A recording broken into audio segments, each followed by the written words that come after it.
And starting లో బాహుబలి అని ఎందుకు అన్నానంటే I'm so sorry to say this but I'm pretty sure this movie will be the biggest utter flop in Hollywood. So Mufasa movie review.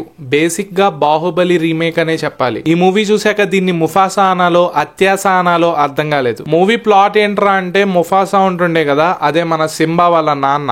తన చిన్నప్పటి నుంచి రాజెలా అయ్యాడు, scar ఏమయ్యాడు, అసలు ఈ తాకా ఎవరు అనేది మీరు థియేటర్స్ లో చూడాల్సిందే. మూవీ 3D ఎక్స్పీరియన్స్ చాలా బాగుంది. అంటే ఆ విజువల్స్ చాలా బాగున్నాయి. నేను చెప్పేది మూవీ స్టార్ట్ అయిన 5 minutes కే. స్టార్ట్ అయిన 5 minutes విజువల్స్ చాలా బాగుంటాయి. ఆ తర్వాత ఏం టార్చర్ రా ఇది అనే ఫీలింగ్ వచ్చింది. మూవీ సీక్వెల్ అనేసి అత్యాశకు పోయిన నేను సెరాబీ క్యారెక్టర్ వచ్చాక ప్రీక్వెల్ అని తెలిసాక చాలా బాధపడ్డా. 2 hours ఒక్కటే కొట్టుడు. ఇక్కడ కిరోజ్ అనేసి వైట్ టైగర్ విలన్ ఒకటి ఉంటుండే, అతని నుంచి తప్పించుకోవడం అండ్ మిలైలా అనే ప్లేస్ కి వెళ్ళడం.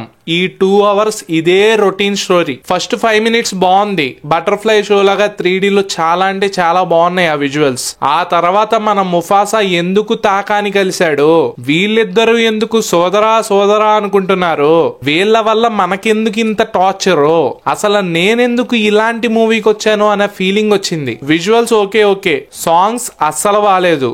అండ్ ఈసారి డైలాగ్స్ చాలా చండాలంగా ఉన్నాయి. బేసిక్ గా సత్యదేవ్ అన్న వాయిస్ బాగుంది, మహేష్ అన్నది ఇంకా బాగుంది. No complaint about them. But మూవీలో స్టోరీ లేదు, అదొక్కటే ప్రాబ్లం. హాలీవుడ్ మూవీస్ అనేసరికి ఎక్స్పెక్టేషన్స్ ఒక రేంజ్ లో పెట్టుకుని వెళ్తాం, అది కామనే.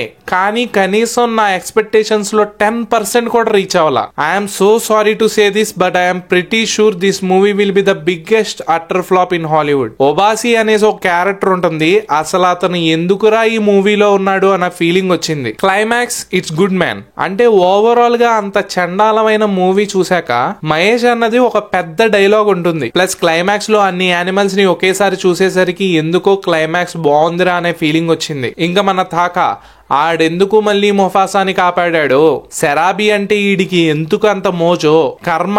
ఈ 2 points వల్లనే మూవీ సంకనాగిపోయింది. అండ్ స్టార్టింగ్ లో బాహుబలి అని ఎందుకు అన్నానంటే థాకా ప్లేస్ లో బలాల దేవా, సెరాబీ ప్లేస్ లో దేవసేన, బాహుబలి ప్లేస్ లో ముఫాసాని పెట్టుకుని ఇమాజిన్ చేసుకోండి. That's it. మూవీకి పోవాల్సిన అవసరమే లేదు. కంటెంట్ వర్త్ అనిపిస్తే ప్లీజ్ సబ్స్క్రైబ్.